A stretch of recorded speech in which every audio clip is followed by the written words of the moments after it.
సాక్షిగా నేను మాట ఇస్తున్నా, శివలాల్ సాక్షిగా, బావోజీ సాక్షిగా నేను మాట ఇస్తున్నా, మెదకు చర్చి సాక్షిగా, ఏడుపాయల దుర్గమ్మ సాక్షిగా నేను మాట ఇస్తున్నా. అక్కడి సూర్యుడు ఇక్కడ ఉదయించిన, భూమి ఆకాశం తిరగబడ్డా, తుఫానులు వచ్చినా, భూకంపం వచ్చినా, భూమి బద్దలైనా నేను మాట ఇస్తున్నా. 15 ఆగస్టు లోపల తెలంగాణ రైతాంగానికి 2 లక్షల రూపాయల రుణమాఫీ చేసి తీరుతా. 2 లక్షల పైన ఉన్న రైతులు ఎవరు ఆందోళన చెందాల్సిన అవసరం లేదు. 2 లక్షల పైన రుణమా ఉన్నవాళ్ళు 2 లక్షల పైన ఉన్న రుణాన్ని మీరు బ్యాంకులో చెల్లించండి.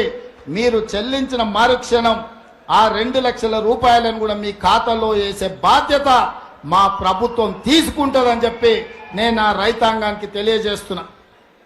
అయిందవే ఇలా కానోళ్ళు ఎందరో శైలి అవటరు చూస్తా. రుణమాఫీ కానోళ్ళు 8 మంది కాలే. ఇప్పుడు రాంగా ఇప్పుడే నాకు వీళ్ళెవరు చాప్టా కే వాళ్ళు దరఖాస్తు ఇచ్చారు. చాప్టా కేలోని తుకారాం రెడ్డి 40 మంది, మా 40 మందికి ఒక చాప్టా కే గ్రామము, మండలం నారాయణ ఖేడు, మాకు 40 మందికి రుణమాఫీ కాలే, జర అసెంబ్లీలో వాడిని గట్టిగా అడుగు అని నాకు కాగితం ఇచ్చారు. ఇప్పుడు ఇచ్చారు, ఇవాళ ఇచ్చిన కాగితం ఇది. రేవంత్ రెడ్డి ఏమంటుండు, దేవుళ్ళ మీద ఒట్టు పెట్టి రుణమాఫీ అయిపోయింది అంటుండు. భూమి బద్దలు కాలేదు, భూకంపం రాలేదు, సూర్యుడు తూర్పున్నే ఉదయించిండు, అయినా కూడా ఇవాళ రుణమాఫీ మాత్రం కాలే. అయిందా? ఊకేం డిస్టర్బ్ చేస్తున్నారు అన్నాడు. అయిందా? ఎక్కడున్నదో గక్కనే అయింది. సో దీన్ని బట్టి మనం ఇలా అర్థం చేసుకోవాలి. ఆయన మాటలు మాట్లాడతాడు తప్ప రేవంత్ రెడ్డి మాటలు నమ్మితే శంకరగిరి మాన్యాలు పట్టినట్టే. ఏది కూడా నిజం కాదు. ఒక్కటి కూడా ఇప్పటి వరకు మాట మీద నిలబెట్టుకోలే. గా భద్రాద్రి రాముడి మీద ఒట్టు పెట్టి మోసం చేసిన వాడికి పోగొడతాడా? ముంగడ పడతాడా? దయచేసి ఆలోచన చేయండి. రైతు బంధు అది కూడా ఒకసారి మాట్లాడదాం. రైతు బంధు ఏమైంది? పోయినసారి యాసంగి ఎన్ని ఎకరాలు పడ్డదే రైతు బంధు? ఎన్ని ఎకరాలు పడ్డదే? 2 ఎకరాలు పడ్డది. మరి మిగతా సంగతి గోవిందా?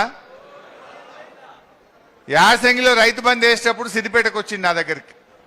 మార్చి 22 వచ్చి ఇగో రైతు బంధు స్టార్ట్ చేస్తున్నా, ఇవాళ 1 ఎకరానికి వేస్తున్నా, 45 రోజుల్లో 9,000 కోట్లు మొత్తం రైతు బంధు వేస్తా అన్నాడు.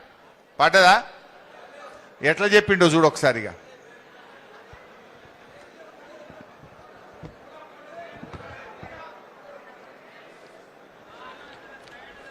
ఇవాళ మార్చి 22 తారీఖు నాడు మనం ఉన్నాం. 45 రోజుల్లో 9,000 కోట్ల రూపాయల రైతు భరోసా 70 లక్షల రైతుల ఖాతాలలో వేసి రైతుల కళ్ళల్లో ఆనందం చూడాలి. ఏడ చూసిండి ఆనందం? ఎగబెడితే ఆనందం ఉంటుందా?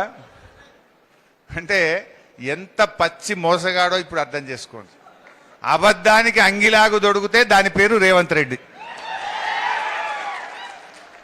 ఒకసారి ఎక్కడో మాట్లాడిన కరీంనగర్ జిల్లా మానకొండూరు పోయినా, ఇప్పటి నుంచి నేను యనుమల రేవంత్ రెడ్డి అని పిలువ, ఎగవేతల రేవంత్ రెడ్డి అని ఈయన పేరు పెడతా అని చెప్పిన. చెప్తే సాయంత్రం కల్లా పోలీసు నాకు నోటీస్ పంపిండు, మానకొండూరు పోలీస్ స్టేషన్లో మీద కేసు పెట్టినాం నువ్వు రా అంటున్నాడు.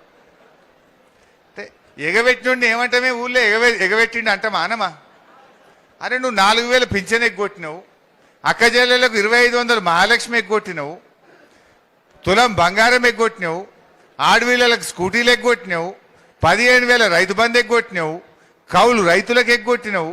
అరే అన్ని ఎగ్గొట్టినవు నాయన, నీ పేరు ఎగవేతల రేవంత్ రెడ్డి, నువ్వు అబద్ధాల రేవంత్ రెడ్డి అంటే నా మీద కేసు పెట్టిండు. ఇట్లా ఉన్నది. మనమేమో ఉన్నది మాట్లాడితే కేసు, ఆయన మిమ్మల్ని గోస్తా మీ రక్తం జిమ్ముతా అంటే ఆయన మీద కేసు పెట్టారు పోలీసు వాళ్ళు. మరి ఇక కాకి బుక్ ఉన్నదా ఈ రాష్ట్రంలో? లేదా? ఇది ఆలోచించాల్సినటువంటి అవసరం ఉంది. ఇక అట్లా చాలా కుంభకోణాలు ఉన్నాయి రా బిడ్డ.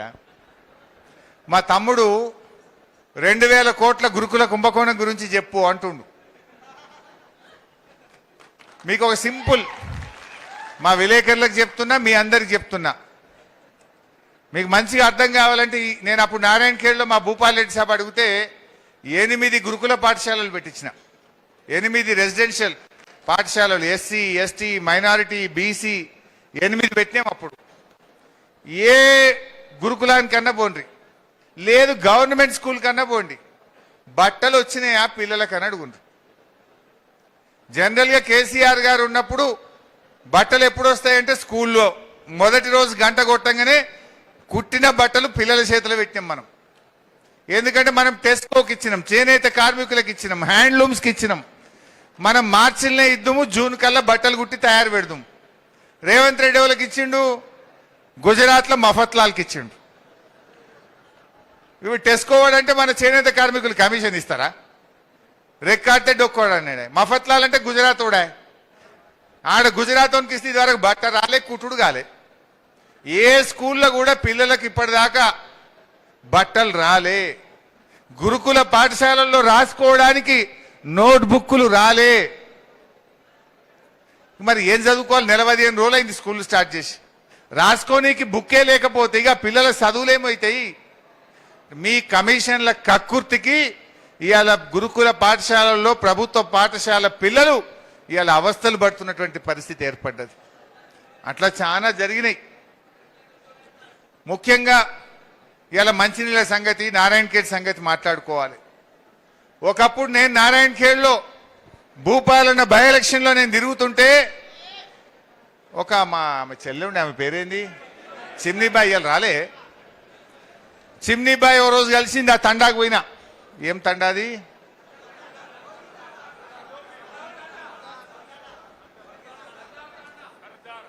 ఒక్కరు చెప్తేనే పడతారు, వీడు 6 చెప్తే గడబడైపోతుంది. సర్దార్ తండా, బోర్గీద్ పక్కన సర్దార్ తండా. ఓ రోజు పోయినాం. నులక మంచం మీద స్నానం చేస్తాం మేము, కింద తాంబాలం పెట్టి మళ్ళా నీళ్లు వాడుకుంటాము అని చెప్పింది చిమ్నీబాయి, చెప్పింది. ఆ తండా వాళ్ళందరూ చెప్పిండ్రు. కేసీఆర్ గారు దృష్టికి తీసుకుపోయి స్పెషల్ డ్రైవ్ పెట్టి మిషన్ భగీరథలో ఇంటింటికి నల్లబెట్టి కంగ్టీ టు నారాయణఖేడ్ ప్రతిరోజు నల్లా వచ్చేటట్టు చేసినాం. ఏ తండల, ఏ ఊర్లో, ఏ చెల్లె బిందె పట్టుకొని రోడ్డు మీదకి రాకుండా చేసి ప్రతి ఇంటికి స్వచ్ఛమైన త్రాగునీరు ఇచ్చింది బీఆర్ఎస్ ప్రభుత్వం. మరి ఇవాళ ఏమైంది? ఆ రోజు ఎండాకాలంలో కూడా రోజు నల్లొచ్చింది కదా. మరి వానకాలంలో నారాయణఖేడ్లో 3 రోజులకు ఒక్కసారి నల్ల ఎందుకు వస్తుందో ఈ రాష్ట్ర ప్రభుత్వం సమాధానం చెప్పాలి. రేవంత్ రెడ్డి సీరుతా, కోస్తా, పీక్తా, ఏక్తా కాదు, నల్లెందుకు వస్తలేదు నారాయణఖేడ్లో? దీనికి ముందు సమాధానం చెప్పు. గండ్ల వీకు నువ్వు సీదేది ఉంటే నీళ్ళు ఎందుకు వస్తలేవో అధికారులను గట్టిగా ప్రశ్నించు. నీ పనితీరులో చీరుడు చూపి, కానీ ఇవాళ మనుషుల్ని చీరుడితే ఏమొస్తుంది? నువ్వు ముఖ్యమంత్రివా? నువ్వేంటిది? కొంతమంది 15 రోజులకోసారి వస్తుంది నారాయణఖేడ్లో నీళ్ళు అంటున్నారు, కొంతమంది 3 రోజులు అంటున్నారు, కొంతమంది 5 రోజులు అంటున్నారు. మరి ఈ పరిస్థితికి కారణం నువ్వు కాదా? కట్నీళ్లు పెట్టే పొయ్యిలకు ఇచ్చిపోయినాం నీకు.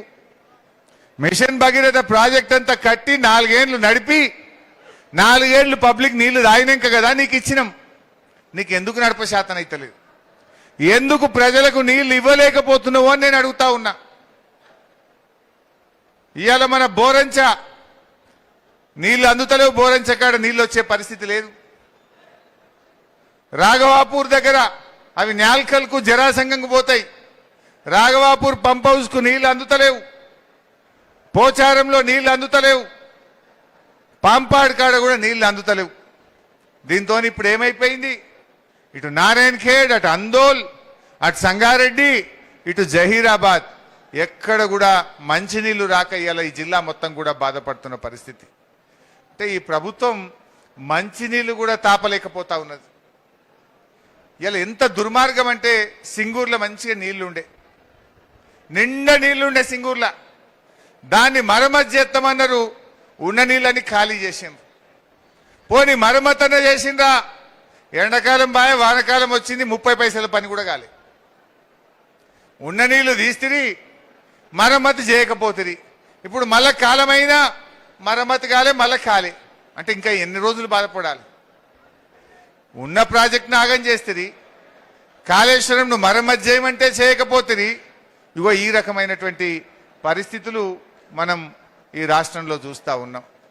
ఇవాళ నేను రేవంత్ రెడ్డి గారిని ఒకటే అడుగుతున్నా, ఎందుకు మా నారాయణ ఖేడ్కు మంచినీళ్ళు వస్తలేవు? ఎందుకు మా సంగారెడ్డి జిల్లా మంచినీళ్లు రాకుండా బాధపడుతుందో మా మంత్రి సీతక్క సమాధానం చెప్పాలి, ముఖ్యమంత్రి రేవంత్ రెడ్డి గారు సమాధానం చెప్పాలని నేను అడుగుతా ఉన్నా. ఆ రోజు బీఆర్ఎస్ ఎప్పుడు కూడా నీళ్ళకి ఇబ్బంది కాకుండా ఇచ్చింది, మరి నువ్వు ఎందుకు ఇవ్వలేకపోతున్నావు? ఇవాళ ఈ నీళ్ళు ఎందుకు వస్తలేవో కూడా ఇవాళ మీరు సమాధానం చెప్పాలని కూడా నేను అడుగుతా ఉన్నా.